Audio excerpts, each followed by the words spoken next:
হামের টিকা কার্যক্রমের খবর নিয়ে ময়মনসিংহ থেকে যোগ দিচ্ছেন সহকর্মী মাহমুদুল হাসান। কথা বলবো তার সঙ্গে।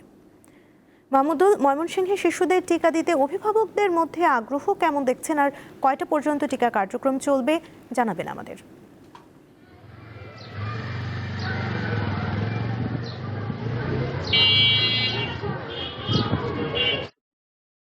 শেষ টিকাদান কর্মসূচি চালু হয়েছে আজকে সকাল ৯টায় ময়মনসিংহ সদর উপজেলার চুরখাই ইসলামিয়া ফাজিল মাদ্রাসা কেন্দ্রে স্থানীয় সংসদ সদস্য আবু আবাকান্দ এই টিকাদান কর্মসূচির উদ্বোধন করেন এবং আমরা দেখেছি যে সকাল থেকেই টিকা নেয়ার জন্য এই এলাকার যারা বাসিন্দা রয়েছেন তারা তাদের ৫ বছরের কম বয়সী শিশুদেরকে নিয়ে টিকা কেন্দ্রে আসছেন এবং অভিভাবকরা অত্যন্ত আগ্রহের সাথে আসলে টিকা দিচ্ছেন। আপনি দেখতে পাচ্ছেন যে এখানে অভিভাবকরা লাইনে দাঁড়িয়ে কিন্তু টিকা প্রদান করছেন, কারণ সম্প্রতি আসলে ময়মনসিংহে হামের যে প্রাদুর্ভাব সেটি কিন্তু ব্যাপক আকারে ধারণ করেছে। প্রতিদিনই ময়মনসিংহ মেডিকেল কলেজ হাসপাতালে অনেক হাম আক্রান্ত শিশু ভর্তি হচ্ছে। সেই যে একটি আতঙ্ক সেটি কিন্তু অভিভাবকদের মধ্যে ছড়িয়ে পড়েছে। এজন্যই কিন্তু আসলে তারা সবাই যাদের ৫ বছর বয়সী শিশু বাচ্চা রয়েছে তাদেরকে টিকা দেওয়ার জন্য সকাল থেকেই টিকা কেন্দ্রে এসে ভিড় করছে। আমরা দেখতে পাচ্ছি এখনো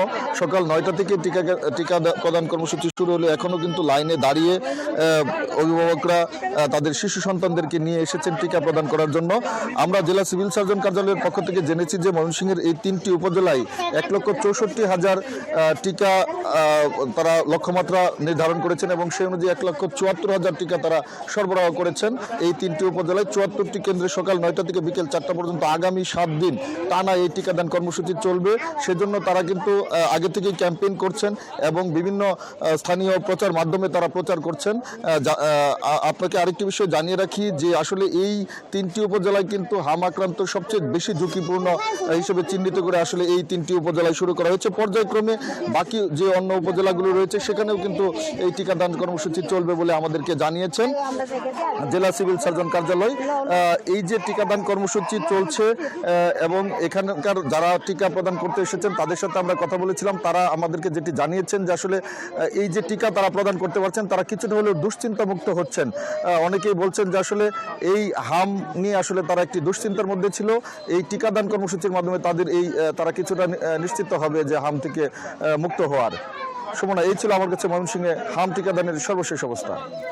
মাহমুদুল, ধন্যবাদ আপনাকে। নাটোর সদরে শুরু হয়েছে হাম রুবেলার টিকাদান কর্মসূচি। সেখানে আছেন সহকর্মী শাহিদুল আলম, যাচ্ছি তার কাছে। শাহিদুল, নাটোরের টিকা কর্মসূচি সম্পর্কে আমাদের জানান। টিকা প্রত্যাশীদের উপস্থিতি কেমন দেখছেন, আর কোনো জনভোগান্তি আছে কিনা বিস্তারিত জানাবেন।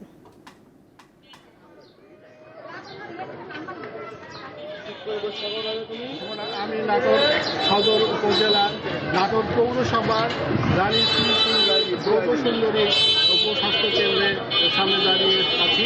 এখানে এসে দেখি যে টিকাদান কার্যক্রম বেশ জোরে সোরে চলছে এবং এরই মধ্যে প্রায় 150 জন শিশুকে টিকা প্রদান করা হয়েছে। তো জানিয়ে দিতে চাই, আজ সকাল ৯টা থেকে এই কার্যক্রম শুরু হয়েছে এবং এই সকাল ৯টায় জেলা প্রশাসক আসমা শাহিনা এই কার্যক্রম উদ্বোধন করেন। সে সময় সিভিল সার্জন সহ অনেক স্বাস্থ্যকর্মীরা উপস্থিত ছিলেন। তো এই 18টি জেলার মধ্যে নাটোরও আছে। তো নাটোরের পৌরসভা এবং নাটোর সদর উপজেলার 7টি ইউনিয়নের 8টি কেন্দ্রে এই টিকাদান কর্মসূচি চলবে। আমি সিভিল সার্জন কামাল উদ্দিন ভূঁইয়ার সঙ্গে কথা বলেছি। তিনি জানিয়েছেন প্রায় 3 সপ্তাহ ধরে এই কার্যক্রম চলবে এবং এতে প্রায় 48,000 শিশুকে টিকা প্রদান করা হবে। তো নাটোর ও রাজশাহী অঞ্চলে হামের যে প্রাদুর্ভাব দেখা দিয়েছে সেইটার তুলনায় হামের প্রাদুর্ভাব কম।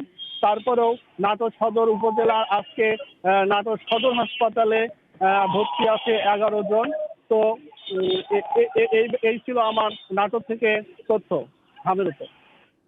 শাহিদুল, ধন্যবাদ আপনাকে।